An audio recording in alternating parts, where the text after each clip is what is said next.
Grimes presents War Nymph Radio. Hey everybody, welcome to War Nymph Radio. I'm Grimes. Today we have a special musical selection, which I would describe as the uncanny valley between mainstream and underground music, or mainstream artists that I think are making like radical, interesting music, and independent artists that I think are making things that are super universal. Also on today's show, we're gonna have a special guest, Alexa Demie from the show Euphoria. And the reason she's here is because I think Euphoria really encapsulates this high-low kind of vibe. You know, I think a lot of the core plot of the show revolves around what I would call the pathos of the popular girl, which Alexa's character, Maddie, is definitely like a popular girl, but we really get into her problems and how her life is f***ed up. And, you know, I think the popular girl represents something really interesting in the culture because for other women, she has a sense of power, but like in the grand scheme of things, you know, it's sort of like this like halfway power. It's like sexual power or whatever else. And so she's kind of, the popular girl is sort of stuck in between being an underdog and an overdog, for lack of a better word. You know, she's kind of this interesting archetype who's like trapped in the middle between kind of having power but not really having power. And so I just think that's sort of like an interesting conceptual space. And I don't know, I just wanted to play music that I think sort of like reflects that. Like it's like cool and sexy but pained. I don't know. So this is kind of my concept for today. And yes, let's get us started with this first song by The Weeknd called After Hours. I think this song is a fucking masterpiece. I also think people should be making 6-minute songs more. There's nothing I love more than like a really annoyingly lengthy song. I just think this song is a masterpiece. Here is After Hours by The Weeknd. Oh, my manager just came in and wrecked the stream. Everything I'm doing is just destroying the show. Yeah. My whole presence here will be about ruining the show. Hashtag betrayed. Cool. So that was Young Baby Tate, Pretty Girl, and don't go anywhere because Alexa Demie is about to show up in the studio. And yeah, this next song is the Gustaffelstein remix of Apale by Rosalia. Cool, and that was Listen to Me by Lily Palmer, who is a really sick producer I just discovered a few days ago. Yeah, on Instagram, actually. Now I just find all my music on social media. It's kind of sad. But anyway, just joining us in the studio is Alexa Demie. She's walked in with a neon shirt. Can't miss it. Hi. Walked in with a neon cutout I was shirt. actually moved by this shirt. You know, this is like an incredible choice. I wore this for you. Oh, thank you. Yeah. Yeah, it definitely caught my eye. It's like a great shirt. It's all for you. So, the theme of the show is like the intersection between high and low art. Mm-hmm. You know, one of the reasons you're here is because I feel like Euphoria, and specifically the character of Maddie, really represents what I'm calling like the pathos of the popular girl. Mm-hmm. How like the popular girl kind of has power in society, but she also kind of doesn't. Yes. You know, she's sort of like subservient to men, but other women see her as like threatening and powerful. Yeah. It's not a much explored archetype. Yeah. I think. Well, I think with Maddie, like what was really interesting to me is that she is super vulnerable in the relationship and just super submissive in a lot of ways. And I would get messages from girls like, you empowered me and you know, and I was like happy about that. But I was like, in what ways? Because she's very submissive and vulnerable. And I guess she's also a bit manipulative in the relationship. It's like it's a back and forth between the two, but there's a lot to think about. What's in your mind when you're performing that role? Are you kind of doing all these layers, or do you just zone out and do it? How does it unfold? I mean, you kind of do the layers beforehand. Yeah. You know, and every like actor says that, like, you know, you prepare and you let it all go, but like really that is true. Like you do the work and then you get there and you kind of just try to be as present as possible. It's already second nature a bit by the time. It's second nature because you've done so much. I like to write a lot as the character. And like write her diary kind of thing? Yeah. Okay. I do kind of like a diary thing, and you know, it's TV, so I didn't get the full beginning, middle, end. So you only had her parts? Yeah. Interesting. I only had the first script. Okay. Because we kind of read them as we went. Yeah. And so you don't know a lot. Like, I didn't know about her family life, so you kind of just like make assumptions. Yeah. And a lot of the assumptions that I made were actually correct, cool. Which was cool. But yeah, I kind of just do diary entries and just get very specific. Cool. Cool. Anyway, this next song is Violence by Grimes. Me. Listen to my song now. So that was the song Rules by Doja Cat, which I think is the best song on the album. Apparently, other people disagree, including whoever's choosing the singles. That's good. This should have been the first single. I mean, Say So is a masterpiece of epic proportions, I will admit. And Juicy, obviously, I've been listening to for like a year. But I just think Rules, I just think this song just sounds like genius. Like you can just hear the intellect oozing out of it. I'm addicted to it. I don't know. Anyway, we're here with Alexa Demie. Hello. Hi. I'm not good at this. I'm not good at this either. They shouldn't have let me here, but they did. Here I am. Okay, but I wanted to ask you about, I feel like your makeup style is like just really cool and transgressive and everyone obviously loves it. Thank you. And so I wanted to ask you about like the intersection between art and makeup and like identity and makeup and what it means to you. Like, is it part of painting a character? Is it part of building who you are when you go out in the world in the morning? Mm-hmm. I feel like makeup is traditionally seen as like different from like painting or literature, but like should it be? Like, is it its own art form that should be existing alongside? I think it's 100% its own art form. I mean, for me, it's a little bit of everything that you just said. My mom's a makeup artist. Okay, and cool. So I think makeup is definitely an art form, and now we're seeing it on a whole other level. Like girls are painting murals on their faces. Yeah, it's really cool. You know, it's really cool. So, I think it's a way for me to create characters. It's a way for me to kind of just express how I'm feeling that day. Does it change, like, you know how we're talking about how nails change the way you behave? Like, do you feel different when you're wearing it? If it's like a full beat, yes.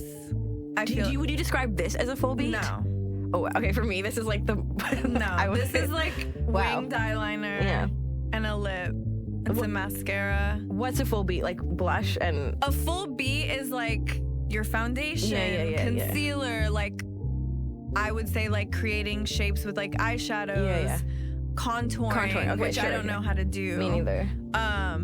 A full beat, it's just that. It's like it's like a full beat. I mean, contouring really is, because contouring is like literally changing like the shape of your. Oh, it changes. Like it's everything. Yeah. I don't know how to do. I wish I did, because I see my friends like just contour their face, and I'm like, how the did you do that? I know. I can't do it. Me either. But for me, that's like a full beat. These are the deranged ramblings of a mad woman. But anyway, the next song is "Starry Night" by Peggy Gou, who is also one of my favorite producers, and everyone should listen to Peggy Gou, because I feel like this music is like Scarface music. It's like weird cocaine, like Miami. Like whenever I have a party, I just play Peggy Gou and you know, like have like a weird glass of something and just like feel like a crazy person. I saw her in Rome, DJ. You saw Peggy Gou? Yeah. Sick. But I've never like in Rome listened to, like, I should go listen to her. Oh, you should listen to her. Her music's great. I didn't know. I thought she was, I don't know. I just randomly She's doing the saw vocals her on in the song. Rome. She's really? making all the music. Yeah. Yeah, she's pretty. And she like runs a fashion label. She's like doing like weird business. Well, no, she's like literally like, she's always like in a suit, like doing business. She was in a suit DJing, I think. I'm like, wow, Peggy Gou is very like professional.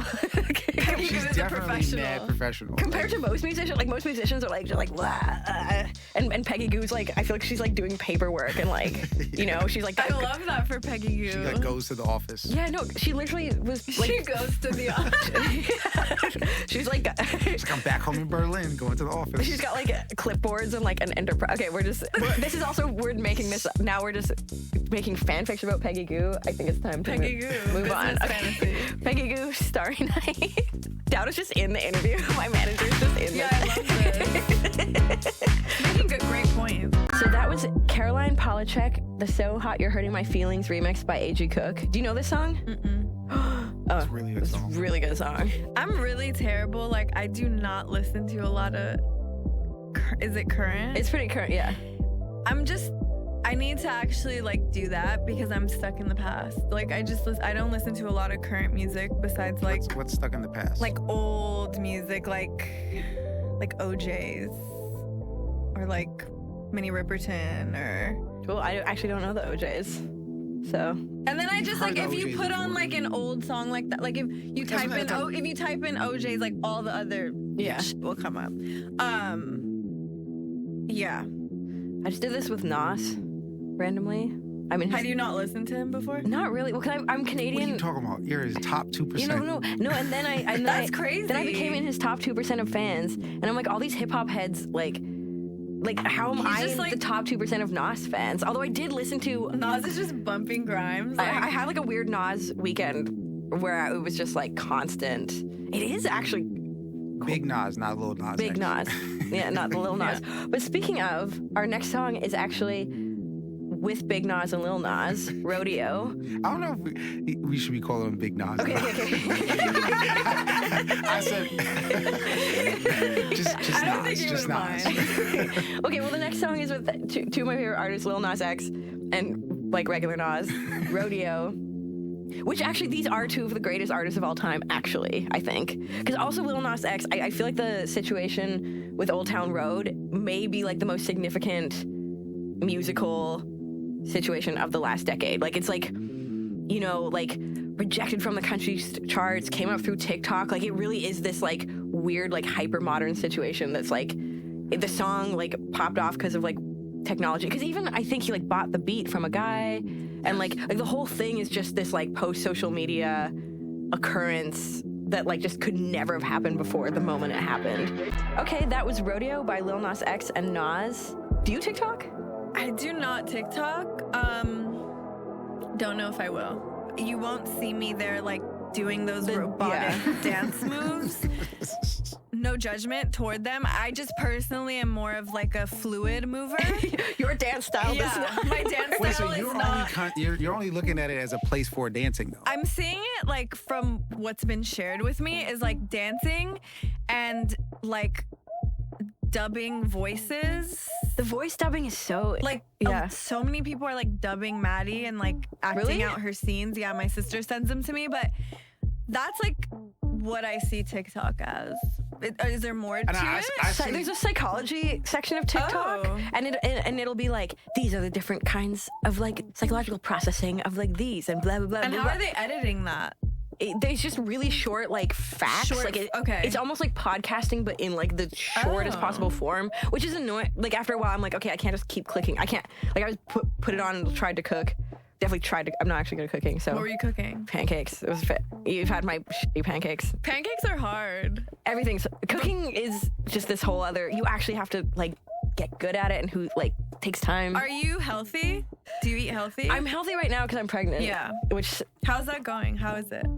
here's what I've learned: sleeping properly, being sober, and eating lots of vegetables makes no difference in your life, and I don't feel any better. In fact, I feel worse. Really? And exercising, like it's. I don't know if being healthy. I think it's like fake news. Interesting. Yeah. This is the healthiest I've ever been. That is a wild maybe statement. I'm You like should- on the treadmill. I'm like putting spinach in my mouth, and I'm just like, Yeah, but you're also there's someone that's Yeah, like there's- consuming You just all gotta have of to eat- everything There's you're somebody doing. growing inside of you. Yeah. I think you should definitely try healthy Post baby. post baby and then give us your okay, yeah. I'll see. Are you healthy? I'm pretty healthy, but I don't like eating junk food. Yeah, I'm not super into junk. I don't like junk food. I don't like soda. I just so don't I like guess I'm healthy. vegetables are a struggle for me. They are. Okay. With so, the right seasoning though, yeah. you can really do something. all right. Yeah. But I get you. So, in conclusion, vegetables are healthy. And here's Bikini Porn by Tavalo. This song is weirdly incredible, and I can't even say why. It's just like weirdly incredible. So I heard your album. Oh, cool. How do you feel? I feel good. I feel happy. Yeah. Yeah. I feel happy and good. That's like the least descriptive words. No, it's good. You feel happy. I feel like my and grade good. 1 teacher would be How so long were disappointed. you working on it? Probably like a year and a half, 2 years. Oh, okay. Yeah. Because you produce everything yourself? Yeah, I make everything myself. Okay. There's a lot of demos that did not make it Okay. onto the record. Do you mix yourself? Not typically. Okay. Yeah. Okay. Like, mixing, for everyone who doesn't know, is like when you finish the song, you send it to an audio engineer who is like, I feel like plays the same line like 50 million times. And then, well, they like take the part. They like usually they turn my vocals up because my vocals are way down. Yeah, I'm yeah, so yeah. embarrassed to hear my own voice. Yeah. Sometimes, so like for example, the song "So Heavy I Fell Through the Earth," we had it mixed by this guy Ilangelo who Oh, like I know him. produced a lot Yeah, of yeah. like the Weeknd stuff. So I was like, I feel like we need something really ethereal but really heavy. Yeah, it sounds big. A lot of the songs sound really big. Yeah. Yeah. We've been doing this more lately. Because sometimes also, like, technical imperfections or engineering imperfections are good. Yeah. Like, yeah. Sometimes people just want a lo-fi sound or something. Yeah. So, yeah. What's your favorite song off the album? I don't know now. I keep changing. I kind of like whatever everyone, the public is thinking at any given time, that's my favorite because, like, I easily swayed. What's the public into right now? They really like the song Adore You at the end. A lot of different sound. Like, I mean, the goal is to mix it up. Like, I really don't want to be one of those artists that just keeps the same. Yeah. No, they're all very different, and especially Delete Forever. What were you? I'm not gonna be like, what's his name that does interviews? Zane Lowe? Yeah. I'm gonna be like, what was your process? No. What was your process? What was the process like? What was the process? What was the process like? Like. So on your song, now this is a terrible accent. What was the process like? What was the process like? Because his voice is so like. What was the okay, wow. Okay, let's not try to do this right now. What was the process like? What was the process like? I was just trying to be, because everyone's like, oh, no one can ever hear what Grimes is saying, and Grimes is like, it's like all like bleep bloop music. So I just like wanted to make a song that was. What inspired you to do Delete Forever? I was just real shook. Because, like, do you remember when I was just real shook. No, but like Lil Peep died, you know, from like an opioid-related death, and I've had like a lot of really good friends. Actually, like one of my best friends from high school died from like a opioid-related thing, like when we were like 18 or something. And so I was just like super, super triggered, and I just I've always been not writing a song about that because it like felt exploited it. Because, you know, it's like you see artists come out and they're like, I have 4 types of depression and all this stuff, and I'm always just like everyone's always like saying they have like all their like life problems and like, you know, talking about not that there's anything anyway. But I was just sort of like, oh, I just can't like write about like my friend's death or something. Like I was like, it just felt it would, and I think that, but Lil Peep dying just kind of pushed me over the edge, you know, because I was like, man, like this is like this is just like a super mainstream thing at this point that people just can die from. And then what about like the sound of it? Like what? I was just trying to, like, I was just saying, kind of just like prove that I could make like a normal song. It's really good, you know. But I was like, what happens if I just take off all the bells and whistles that I'm usually, and do something different. All right, well, that was Dark Side by me and Pan. And yeah, Alexa, thank you so much for coming to the show. Thank you for having me. Yeah, you're a great interview. That was really super fun. Yeah. Okay, have a good afternoon. You too. Okay, bye. I want first dibs on your space couture. Okay, for sure. Actually, I'll send you some actual merch. Send me some sustainable merch. This next song is Don't Doubt Your Vibe by Elon. And this song is really special because it's about believing in yourself. So don't doubt your vibe. All right, and we're about to listen to Stupid Love by Lady Gaga. Cool, well, that was fun. Yeah, Alexa Demie, she's now in the parking lot, so farewell. And I'm going to play one last song, which is the Ringtone remix with Charlie XCX, Rico Nasty, Carico Bonito, and 100 Gex. Sweet, well, thank you so much. My name is Grimes. My new album, Miss Anthropocene, is out now. Stream it on Apple Music. And yeah, thanks for listening.